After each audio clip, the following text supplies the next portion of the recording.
So this came about because Lindley's were looking for a way to offer service plans. I'm sure you've all had customers ask you if you do service plans. It's something that the dealerships have been doing for a very long time.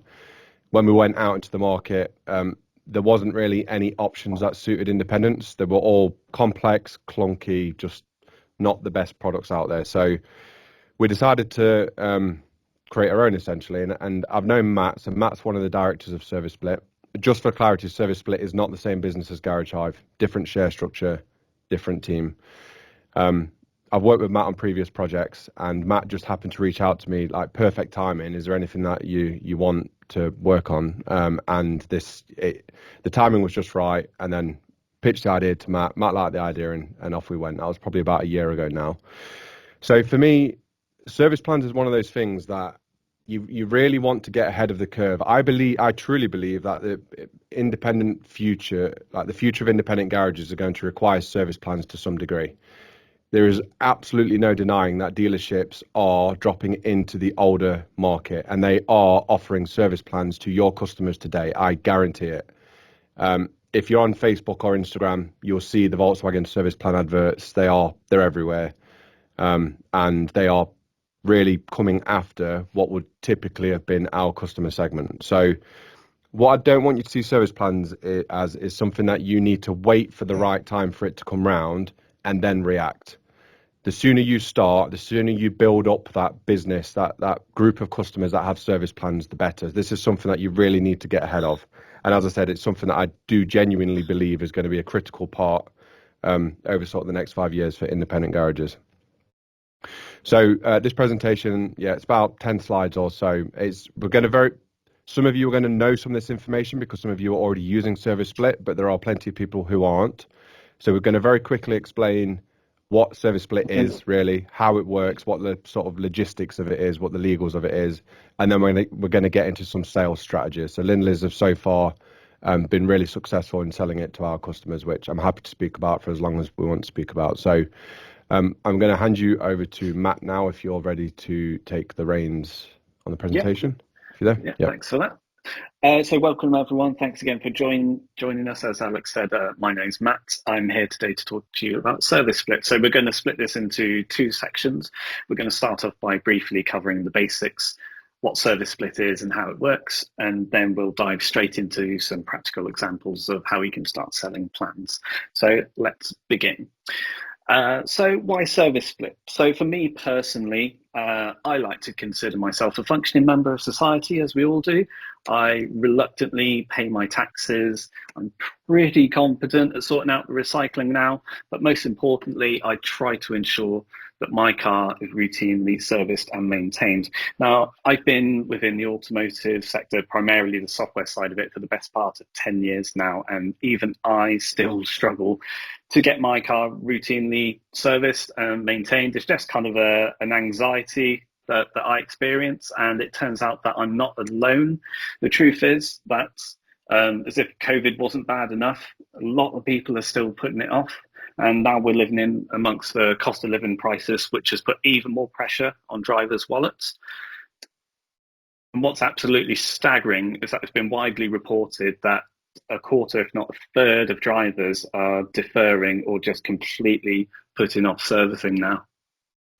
So monthly payment plans and subscriptions are part of our day-to-day lives. It's now the expected kind of norm. It's what consumers have come to expect. We pay for everything from music and TV streaming to paying for your energy bills. So why not car servicing? And as Alex has already said, it turns out the main dealers have been getting theirs. Service plans have existed in their world for some time now. So what's stopping you from getting yours? So that's where ServiceSplit comes in. So ServiceSplit, in its purest form, it enables you to offer predefined services to your customers with flexible prepayment plans, allowing them to pay in installments over periods between 3 to 6 months. Now, there were two key points that I want to highlight here. So predefined services. So it's important that these services are presented upfront to your customers prior to them agreeing or prior to them making any kind of payments. And it's important to highlight that these are payment plans. The customer is paying in installments prior to work commencing. So this is not a savings account. It's not financing. We're not a broker of any sort. And this is not buy now, pay later. And we'll come back and we'll cover some parts of that in future slides.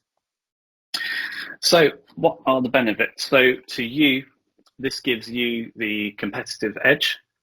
So it allows you to compete with the main dealers that are already offering similar products. This allows you to retain, or even we've seen instances where new customers are being acquired with this product. And this is a massive customer retention tool. You're kind of ensuring that the customer will stay with you, if for the very least, for the duration of the plan, if not longer. And additionally, it allows you to improve your cash flow forecasting, because we can show you what funds you're going to be collecting over the next 12, 24, 36 months. And for your customers, the benefits are they get treated like royalty.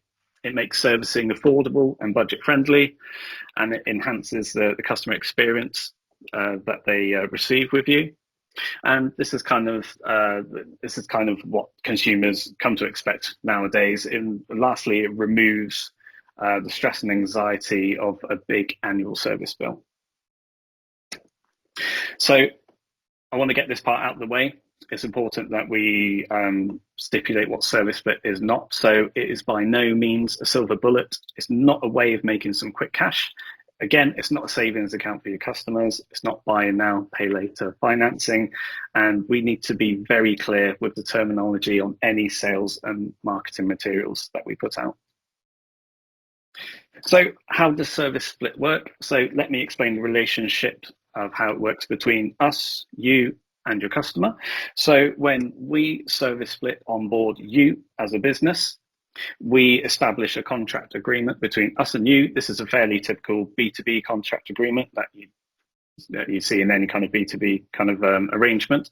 And then for any plans that you set up with your customer, you establish a separate agreement between you and them. So we've gone to great lengths to seek legal advice and get some contracts, some templated contract agreements set up. These cover all the basic kind of obligations. So for your customer, it covers their obligations to make the regular payments for their plans. And on your side, it covers your obligations to provide the aforementioned goods and or services for the plans that they agreed to, for the plan that they agreed to when they signed up. So we spent a small fortune on seeking the relevant legal advice on that. And this is important because it protects not only us, not only you, but more importantly, the customer. So you'll see in this very handy image that we do not have a direct relationship with your customer. And I'd like to emphasize that we see the customers as your customers. The only caveat to that is that when they do create an account on our platform, there's just some standard terms and agreements that they agree to. It basically says they're not going to try and hack us, and they're not going to try and distribute porn on the platform. Basic stuff, really. So how does this work in a practical sense? So when you create a plan, you send out an invitation to your customer. That plan will stay in a pending state up until the point where they activate and accept the plans, which is basically them entering the password for their account, putting in their payment details, and hitting go. If that plan doesn't get activated after 30 days, we will expire it. If not, what will happen is that every month we will take the regular payments and we will distribute the funds to yourself minus any transaction fees. At any point in time, you or the customer can log in. You can view the details, the status, and the balance of the plan. And then finally, when the time comes, the work is carried out, and the final thing to do is to mark the funds as consumed, which you can evidence by uploading an invoice. So that's the fundamentals of what it is and how it works. So now we're going to jump into how to effectively sell plans. So this is still in its infancy, but we've already seen some really great results with some simple yet effective techniques. So step one, preparation, and you shouldn't even begin to start selling plans to your customers before you understand their needs. Your chances of success are increased dramatically if you know your customer. So you can do this by, if there's an existing customer, it should be a piece of cake because you should be able to look at their previous servicing history. If you can't do that, then you're using the wrong GMS and you need to look at alternatives. So if you assess their purchasing trends and the maintenance patterns, and you can start to build a picture and think about how you can address some of these with a service plan. And then next, assess their needs. So listen to your customers, ask them specific questions about concerns or issues that they've noticed with their vehicles, and actively listen to them to get a better understanding of their needs and preferences. So once you know your customer, when to sell. So as with any sale, timing is crucial. The best time to capture the customer is when they're already thinking about their vehicle's maintenance and the future costs. So they might be thinking about a new vehicle purchase. If you deal in vehicle sales, they might currently already be in for a service and they're about to pay for it and they're assessing the future costs.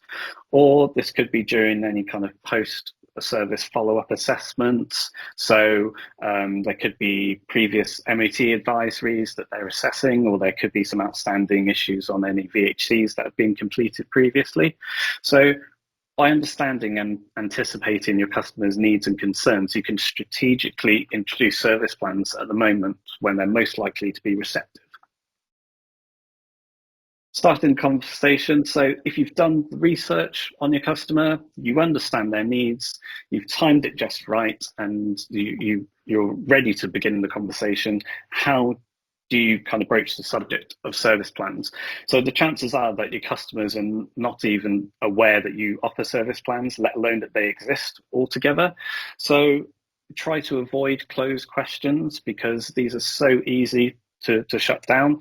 If you've ever been approached by a charity worker in the high street, it's easy to like shut down somebody's conversation. So, oh, do you have a minute to talk about this? Would you like to set up a service plan with us? Have you heard about service plans, or would you like to hear more? Those are quite closed questions that are so easy to answer with no. So instead, try to consider open-ended questions that prompt further discussions. You can even ask them questions that you already know the answer to. So this could be a customer, you could be looking at their previous history records. They don't have a service plan.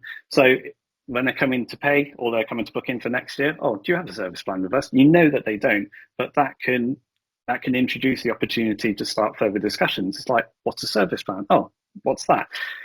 Another good one is, which of our service plans are you currently using? Again, these are ones that you probably already know the answers to, or you definitely know the answer to because they're right in front of you. But it kind of prompts them to start thinking about, what is that? I haven't heard of that. Or maybe they have and they didn't realize that you offered it. So once you engage in conversation, you need to focus on the benefits. So it's all good and well just rattling through a list of benefits, but that's not really going to achieve anything. You need to paint a picture of the customer's future self.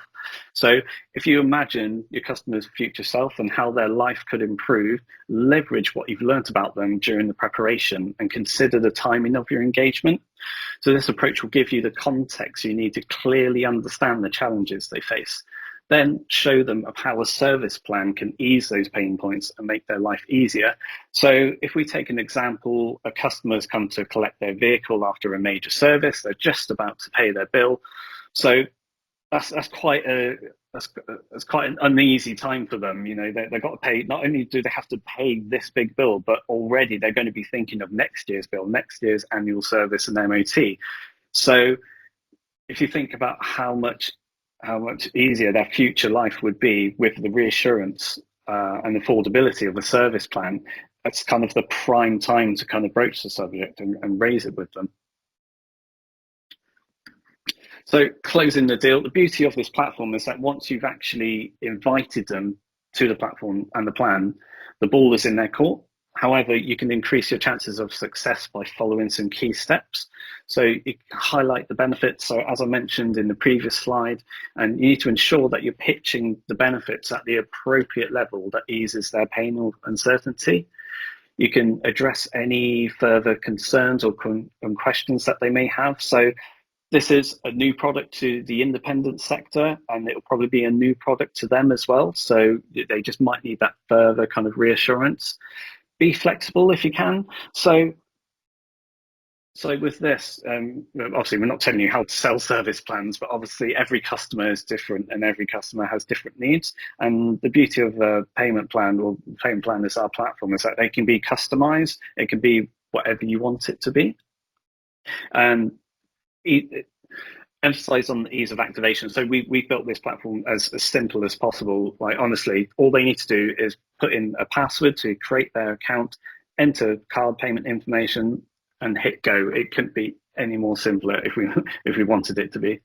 So close the conversation positively. So use positive, confident closing statement that assumes that they're already ready to go. So it sounds like this payment plan would be great for you. Should we go ahead and send you the invite? So you're not asking them to kind of confirm there and then. You're kind of giving them the opportunity. But once that ball is in their court, it's firmly in their court. And lastly, follow up if required. So some customers need a bit more time to consider. That's fine. We do already have reminders that get sent out through the platform, and we see great success through that. But every now and then, some people need that human touch. So in summary, do your preparation, know your customer, understand their needs, get the timing right to introduce the conversation. And when you do, engage in that conversation, reiterate the benefits, highlight the simplicity of how easy it is for them to get started, and then close or follow up if required. So don't go in cold or at the wrong time. Don't drop or ignore warm leads. So in the platform, you'll be able to see what plans have been sent out. You can see what customers have created their account but have yet to activate. So those are ones that could do with following up potentially. Don't skip on the detail, and don't sell it as financing or savings account or buy now, pay later, because we'll get into trouble.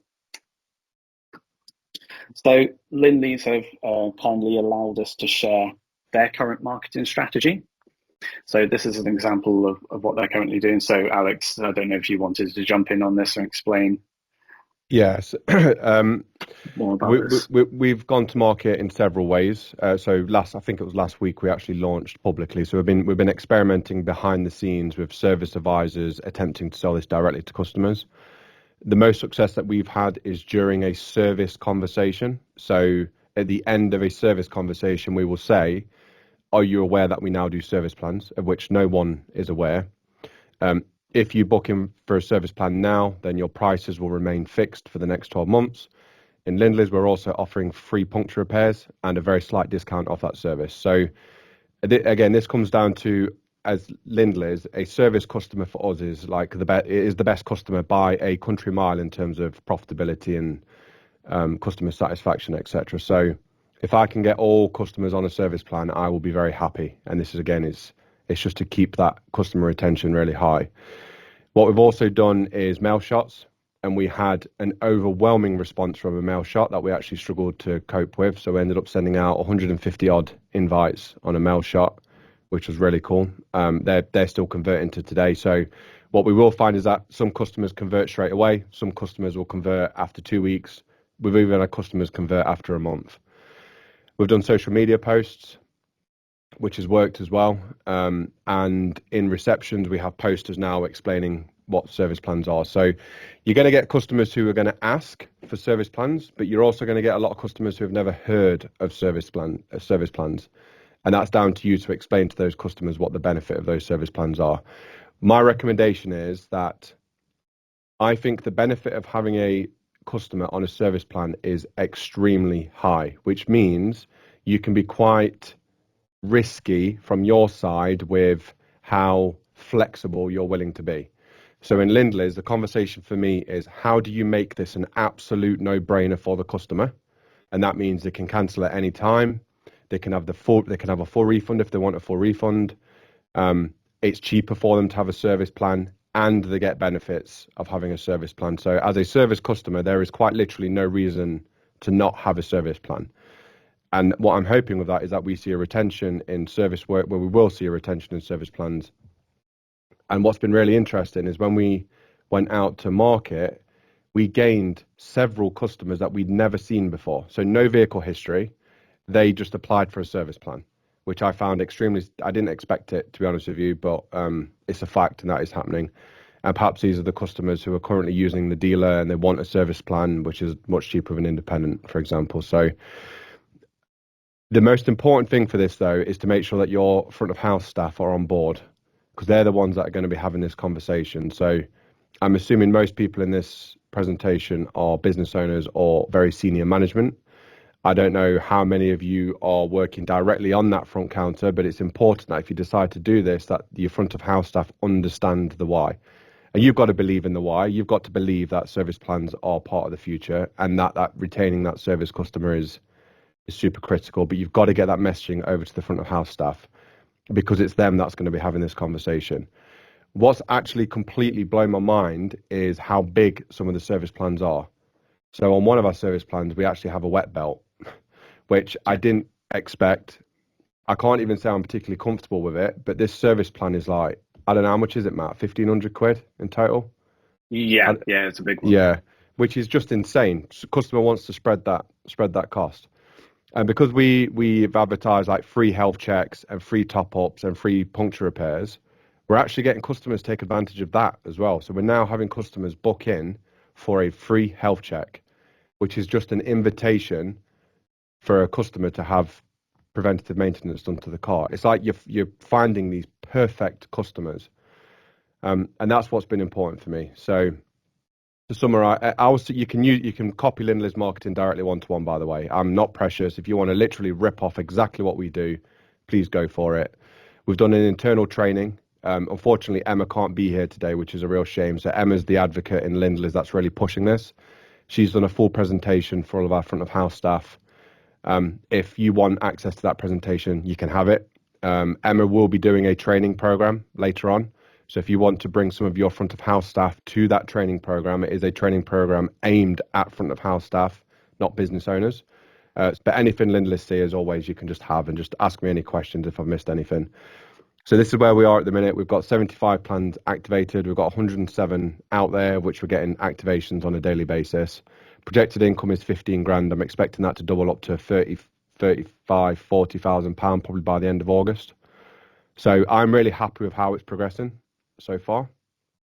So I guess that leads on to the Q&A aspect. If anybody has any questions, feel free to ask away.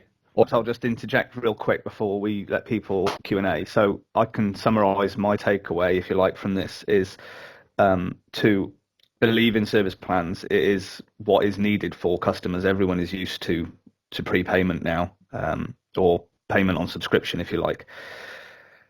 And the simplest form of getting the conversation flowing is every time someone phones up, can I book in? Yeah, no problem. Have you got a service plan with us? Just starts that conversation and it will just flow naturally from there. You'll be surprised how easily it flows from there. And you've all had that before. I'll always reference, I phoned up to order some kerosene for my house.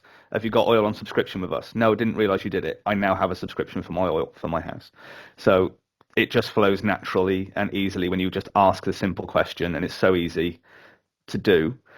And the other one, my takeaway on the plans, you do need to give the customers some reason to sign up, but there is no need to discount or do anything. You can just, if you wanted to, if your customers will sign up to a plan where you do nothing for them other than take money up front, then that's fine. You don't have to discount. Lindley's are obviously leaning heavily into incentivizing customers, so it's a no-brainer.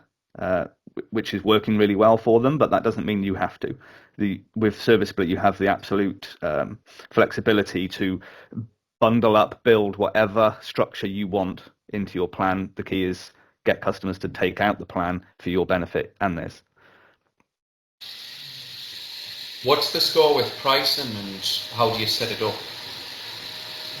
So we've kept this as simple as possible. Going to mute your mic, Michael. It's echoing.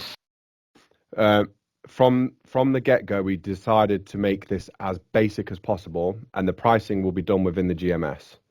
Now, without giving too much away, we are hoping for integrations in the future with multiple GMSs, but you do the work in your GMS. So most of you here are Garage Hive customers. I apologize to those that aren't, but I'm going to speak on behalf of Garage Hive customers here. You probably have service packages set up already. You know the power of service packages. So in Lindley's, we've actually utilized Garage Hive's online booking. which works with estimates of service packages. If you're not aware of the feature, then speak to support. So yeah, we've used service packages online for inquiries. So when a customer makes an inquiry, it generates an estimate in Garage Hive automatically. That estimate becomes a service plan, and that is the PDF that you upload to ServiceSplit. So there is no pricing done in ServiceSplit. The pricing is done within your GMS. So there's no duplication. It is all done within your GMS, and that information is then sent to ServiceSplit. Really simple to do. We were planning on doing a demo today, but we didn't want to just bulk it out. What we're going to do is a video. The demo is like 5 minutes. It's the simplest software in the world to use. It's dead straightforward. So to answer your question, it's all done within your GMS already, utilizing service packages was the vision that we went down. To answer Ben's question, so what happens if you price up a service now and in 6 months' time parts prices go up? This is policy, but I strongly recommend that the reason you sign up to a service plan, that's what all the dealerships do, is that price remains fixed for that period. Now, as I said, there are going to be some circumstances in which you will lose, but if the aim is to gain more service customers and retain more service customers, overall, you're going to be winning significantly. So there might be a circumstance in which a price goes through the roof, but it's kind of rough with the smooth. You have to believe that service customer. In fact, if all of you go to your Power BI, go to service type analysis, filter to service type of service or service NMOT, you will see that it's probably your highest average invoice value. It might be your highest margin. It might be your highest efficiency. And hopefully it's your highest net promoter score. A service customer is what we all need, especially when the dealerships are trying to take our service customers as well, which is happening. And you are pricing that plan for next year. So there's nothing, you don't have to, if your service for a car is 500 quid this year, doesn't mean that that's what your plan needs to be. You are in control of pricing that plan for next year. You set that up so that the customer accepts it. So if you think there'll be a 10% increase in costs next year, there's nothing stopping you trying to get the customer to buy that plan. You're in control of how you set that pricing. Yep. But again, think about Of course. How can I make it a no-brainer? If you're trying to sell a service plan to a customer that might be more expensive than the service they've just had, they're gonna question it. So just really try and remove all of that. If you believe in this, right, just try and remove all of that friction in that transaction. It's got to be a no-brainer for the customer. So for example, so if we do a service today on a vehicle and then we highlight that actually the timing belt will be due next year. So we could say to the customer, if you wanted to have your service done at the same time alongside your timing belt, which just for example would be a total of £1,000, if you start to join a service plan and pay that off now, so this time next year you will have paid in theory that bill. Yeah. Right. Okay. That's what it's been surprisingly common that customers have wanted to do that for Lindley's. But yeah, customers are wanting to do it, and ServiceSplit absolutely makes it possible to do that. We have a community forum on Facebook. So if you're not in that forum, this conversation will move over to that forum. Reece, do you want to put a link in the chat? Yeah. So feel free to join it. It's definitely inspired by the Garage Hive community, but there is no one else doing this, right? This is new to the independent sector. Lindley's have done some testing, but it's by no means going to be like the only way or the best way of doing it. So I'm happy to hear everybody else's success, and we need to, as we've done with Garage Hive, we need to share that in the forum. Just share experiences in the forum. One negative that we've had, got to be really transparent, and we've had to change the messaging, is that when we first went to market, customers thought it was finance.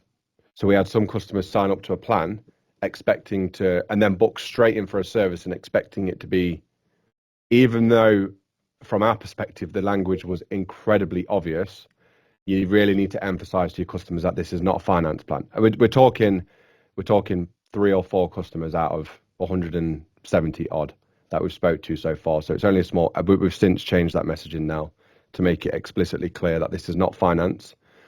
This is a prepayment, not a post payment.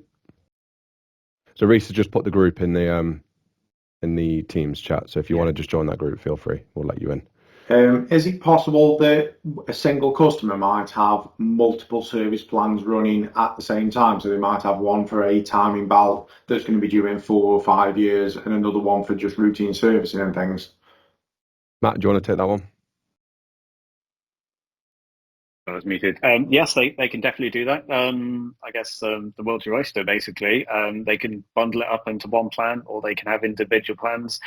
There's also the opportunity that they can have separate plans across separate providers, so it's very flexible. I think one thing that we try to stipulate is that a service plan is linked to a vehicle, so you always have to put in the vehicle registration. But yeah, I mean, that has to, it's a requirement, isn't it? So Alex, so you mentioned that obviously you create an estimate in obviously the management system that gets uploaded to obviously ServiceSplit. Yep. So they couldn't just say, oh, I just want to start a random service pot of money to be allocated at some point next year.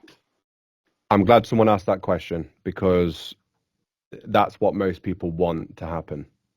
It's unfortunately completely illegal from everybody's perspective, unless you decide to create a bank. So this is, if you think a few years ago, there was these companies that were creating these like Christmas savings accounts where you put all your money in it, and they all went bang, and the FCA literally changed UK regulation and law because of those businesses. So what is legal, and this is where I've spent a lot of time on this, is a prepayment for a predefined product. That's completely legal, and you're all covered by FCA. And we have, if you at your request, we can send you the notice that we've got from an FCA lawyer to explain why this is a non-regulated activity. You don't need it, but if you want to go into that detail. However, you have to be careful with your wording, because we are dealing in a regulated space, and the worst case scenario is the FCA comes up to you and says, stop doing this, what you're doing. We've made it really easy for the customer to cancel their plan. So let's say they sign up to a service timing belt and whatever it is, it has to be predefined, and you're in contract to complete that product or service if the customer pays in full. But let's say 6 months into the plan, they have an absolute disaster and the head gasket goes, and they want to use all of that money that they've got with you on that repair. They can cancel their plan based on your terms and conditions. But if we look at Lindley's, customer can cancel their plan. They have to stipulate, you then have to stipulate what you're doing with those funds. Are you refunding them back to the customer, or is it going as a payment to account? But the act in cancelling the plan voids the contract. And again, we're now outside of FCA regulated space. You can then use that money on that repair. So you can't create a savings account for the customer, but you can create a non-risk way of them being able to spend that money on something else if that event arises. But I can't stress, this is not to protect the customer. This is not to protect ServiceSplit. This is to protect you. If you have like an ambiguous repair plan and that customer has a load of repairs, they could come after you and say, well, I didn't know, I thought it was everything. And then you'd be in some trouble then, because you've got a repair plan which is ambiguous, and the customer's going to say, well, I thought that was every repair ever on my car. They probably wouldn't do, but in the event that that happens, you're going to be in hot water. So yeah, that's a very long way of answering. It's a good question. It's a question that I know most people are thinking about, but it's got to be predefined, but it can also be flexible in the respect that you can cancel that contract and then reallocate those funds, if that makes sense. Have you found then, Alex, that that's the best reason to have a fixed price service plan and create that, because then it just drops quite nicely into the customer could just pick up that per service plan and gold, silver, bronze, whatever you call it, and just do it that way, nice and simple. Yeah, so it's very, very easy for the garages that already do fixed price service plans. It's a completely different conversation. I'm happy to answer any questions on fixed price service plans. It just makes this process really easy, but it doesn't mean you can't do it if you're not doing fixed service plans. So Lindley's do fixed price servicing. I like to refer to it as like menu priced servicing. But when we're pricing up a service plan, we're actually looking at what's due next year and then customizing what would be our fixed price service to be a more realistic service for the customer. So if this makes you look at fixed price servicing and you want to ask me questions, I'm happy to have that conversation. But if you're dead set against fixed price servicing, don't worry, this can still work. It's just a bit more work to get that price over to the customer, but you are talking, you can price up a service in a minute. If you're using like Omnipot or Alicat and repair times, we all know how easy it is to price up a service now. So if that answers your question, Matt. Yeah, thank you. It does. Yeah. What's the cost of the platform? So the cost of the platform is £25 per month, and then there is a small transaction fee. So it's not dissimilar to taking a card payment. All of that can be, Reese, is that available in the contract, or is it on the website, the actual specific pricing? It is on the website. It's on the website, but it's a minimum of £1 per transaction. So if you took out an annual service plan, we would recommend that you take 10 payments for that, so that it's well paid before. Because you imagine if you took out an annual service plan but spread it over 12 months, all they've got to do is come in a week early, and you've not collected the last payment. And also, if their first payment date's not immediately, then you lose 2 months. 10-month plans are the way to do it. So normally an annual plan would be over 10 months. So you're talking a tenner. Or if it's a very high value plan, then it's £1 or 3.5%. So a very high value plan would be slightly more than £1. So it's not plans far are off a standard card transaction. If the customer cancels their plan a month before we're due to carry out, say, £1,000 service plan for a year we've ran through, they cancel a month before, or we refunded the fees that we've paid that could be quite substantial, a big one. Right, it could be. Yeah. So that's down to you. So if you want to charge, so if we look at the dealerships charge an admin fee. So they will actually have an admin fee for the plan no matter what. So they could do service plan, £10 admin fee. That's going to cover your charges if that customer messes around. Again, not the only way to do it, but in Lindley's we've gone take the rough of the smooth, and I may regret that in 12 months. But again, if we talk about what I believe in, and that service customer is worth so much money to us, I'm willing to take that risk. But that's in your control. That's not plan terms and conditions. We don't refund you that money because that's cost us. That cost is gone. But if you want to charge the customer that money, then you can do. That is entirely on you to. Are the funds stored with you until they're used, or are they transferred to us on a monthly basis? They're transferred to you on a monthly basis. Right. Matt, do they start at month 1 or do they start at month 3? Month 3. No, I don't think we've implemented that yet. It's still monthly at the moment. So 31 days rolling basis kind of thing. But that may change to 3 months. So it might be 3 months after you start receiving the money. This is just to reduce risk. So you're never net worse off. You will always have more cash in your bank. There is technically VAT. There could be VAT liability on this, depending. You need to speak to your accountant, but we've got all of that covered. But you'll always have received more cash in your bank than you've spent before the service is due. So you are net positive cash flow in every circumstance. The reason why we might retain it for 3 months is just mitigates our risk, essentially. But it makes no difference to you guys, really. Just answering some text questions before any more voice questions. So Laura says, so for us kicking this off, we can mail shot all customers that had a service in the last 4 weeks, introduce them to ServiceSplit. Also, can you predefine an estimate for service and 2 hours labour, for example?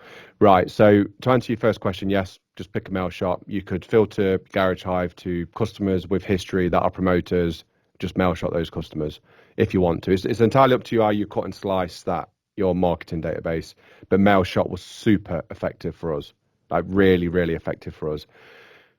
Something I forgot to say as well is that we're now texting service customers post-visit as well. So we will look at what customers have been with us for a service.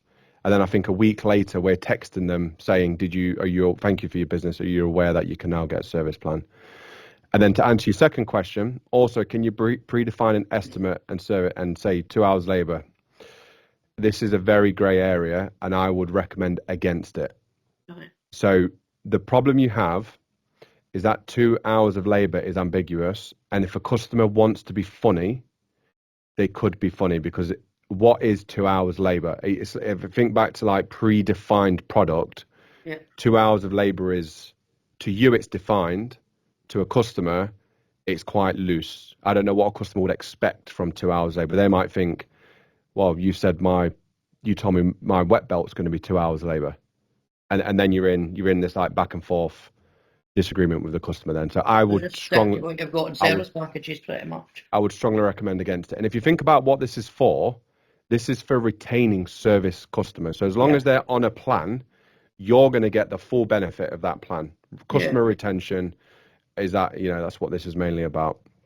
Answering Sorry, Go if a on. customer wants an extra couple of £100 in there to cover tyres, just stick 2 tyres on a service plan. Right, okay. Add something specific. You put 4 tyres on their service plan, and if they don't need them, that's another question. Like when they come in for their service next year and they had 3 punctures throughout the year and now don't need them, then cancel the plan and work it out. Yeah. Yeah.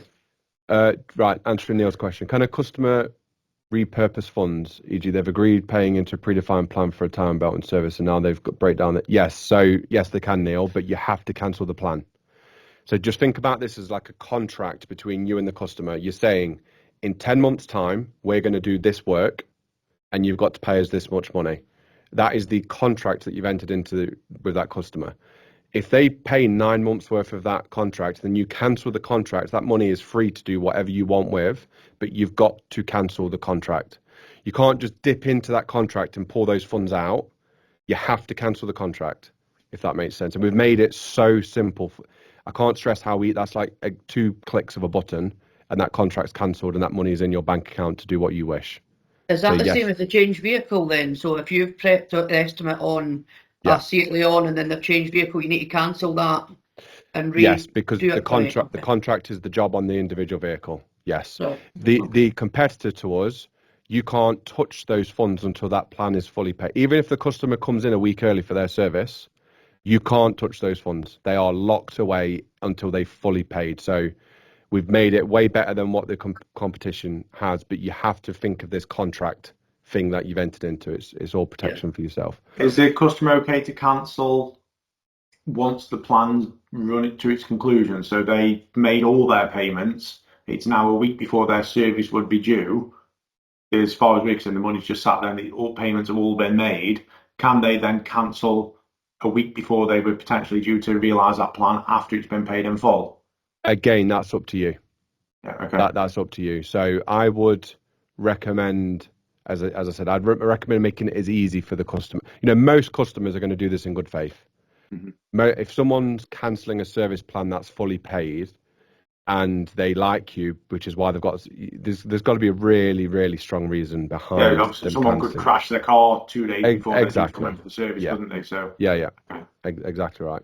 Right, marking list. Can we add a predefined work picked up on VHC that isn't required now? Absolutely. So you can add future work. That's exactly what we found. We've had customers want to put advisory work on service plans. Yes, you can do that. So quickly to jump in there. So is the service plan doesn't have to be for 10 months. It can be for 3 months or 4 months, and they just. We do a minimum of 6. Minimum So of 6 to 12 months. Yeah. 6 to 36. 6 to 36. Sorry, We got 6 to 36. 36. Yeah. Could we use any predefined service package, i.e., brakes, tyres, over the 3-year plan and cash in at any point over the plan, provided it's 1 year? Yeah. So the way the system works is that you can pay. Say you've got a 3-year contract with the customer, and that 3-year contract includes 3 services, brakes, etc. You can draw down to complete elements of that contract. So if it is a service and brakes, but their brakes are due before the service is due, you can consume funds, but that has to be related to the original contract that you've entered into with that customer.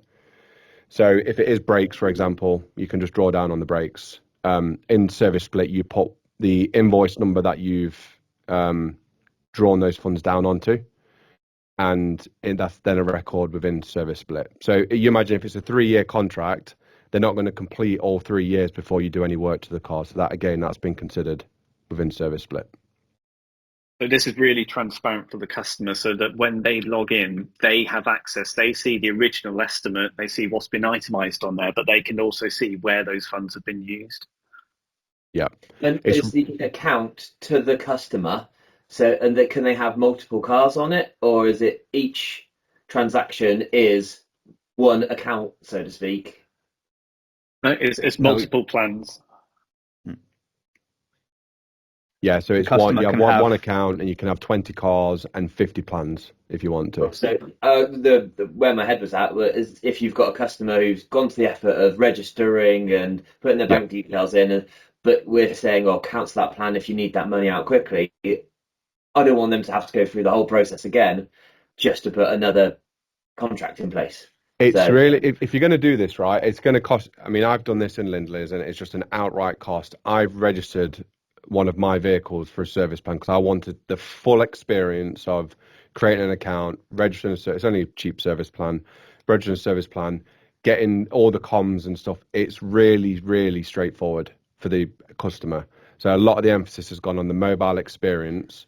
And I think, what is it, Matt? It's literally like 100% of customers have signed up on a mobile phone so far. Yeah, And it's really good conversion rate. really straightforward for them, for the customer. It's just, we've made it as slick as possible. And a customer can only have one account per email address.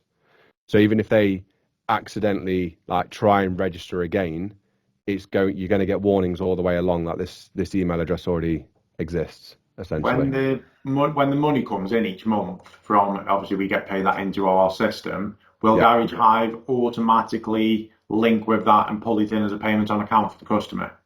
Or is a deposit on account or something? Or has that got to be a manual process done for each of these service, Right. each of these lumps of money that come in? So today, the money is managed in ServiceSplit. So the money is going to come into your bank account, and then you're on your accountancy system. I recommend that you set up a ServiceSplit pot on your accountancy system. Yeah. So all the money that's coming in goes into ServiceSplit on your account. So when you're looking at your balance sheet, you can just see we've got, and then on ServiceSplit, you'll see the same balance and you'll see which customers that essentially that belongs to. When the customer comes to pay, you use the payment method of ServiceSplit. Yeah, so we change the bill to customer, or do we have a separate payment method in Garage Hive? Right, okay. Payment method. Yeah. It's like uncleared cards. It's the same way as you're doing uncleared cards control account. Yeah. Really, really, really straightforward. So there's no messing around with like deposits or payment on accounts. You're not managing any debtors.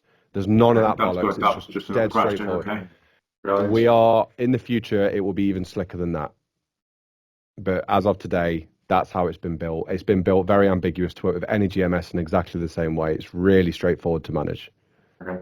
And previously, if you think about people who have done this themselves and they've used, say, Go Cardless to manage this themselves, they've paid the same fee that they're paying to ServiceSplit, and then they've got all that individual money coming into each customer that they've had to then assign to each individual customer. It's just an absolute minefield. Yeah, that's why I was asking the question, because if you had to feel that makes it a much bigger job. We've removed all of that. There's none of that. Thanks. Really straightforward.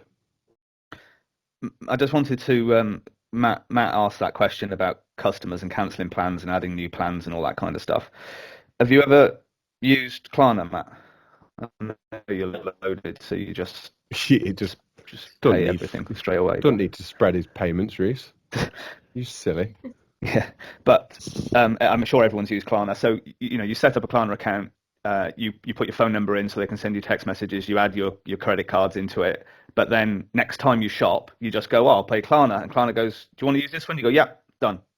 So it's the same thing with ServiceSplit. Once you've registered as a customer and you've added your card or cards, because it's very similar with payment methods, next time round, they just, I'll use that one, done. Yep.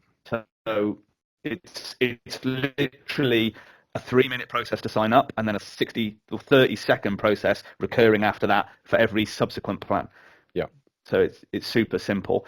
But also I feel like if they were 6 months, 8 months, 9 months into a plan and wanted to cancel because they've crashed the car or they've bought a new car or something, I don't know if you'd necessarily, obviously every circumstance on its own merit, but you wouldn't necessarily cancel a plan, create a new one to get them to sign up to then do a service, then cancel it. You might just cancel it and deal with it, because if it's happening within a week, it depends on circumstances. My recommendation is as well is to start with a 1-year plan. Like, don't make the customer feel like 3 years feels like more of a commitment.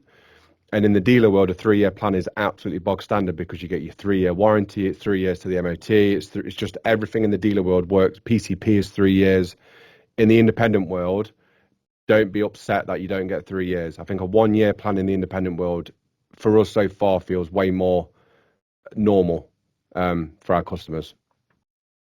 So just for some clarity, just for our service advisors and for the customers, so they come in and we've done service today, they buy into a service plan for next year. They come in next year, have their service and not their MOT, just their service. So they then are buying that, then their MOT is due in 6 months.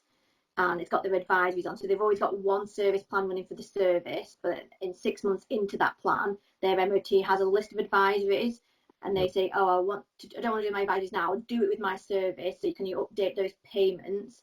So would it be a cancelling of the service plan and then putting the service and the MOT advisories together? Or could it just be or both? But the customer then have 2 prepayments.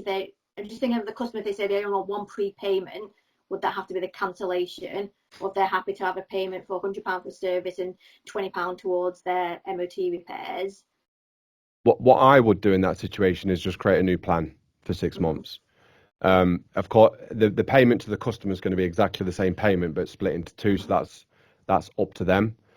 I'll just do whatever is the path of least resistance in that circumstance. You could cancel it and then redo it all over a 6-month period if you want to, but the flexibility is there. Personally, I would have a separate plan. I really want to train the customers to have this like unquestionable 12-month service plan and have like 100% retention across our service customers. That's my absolute number 1 priority. I want every single customer on a service plan. And if that service plan is a small price, let's say it's £200 per year, but they're just used to that money coming out each month, and then they are definitely going to be coming back to us.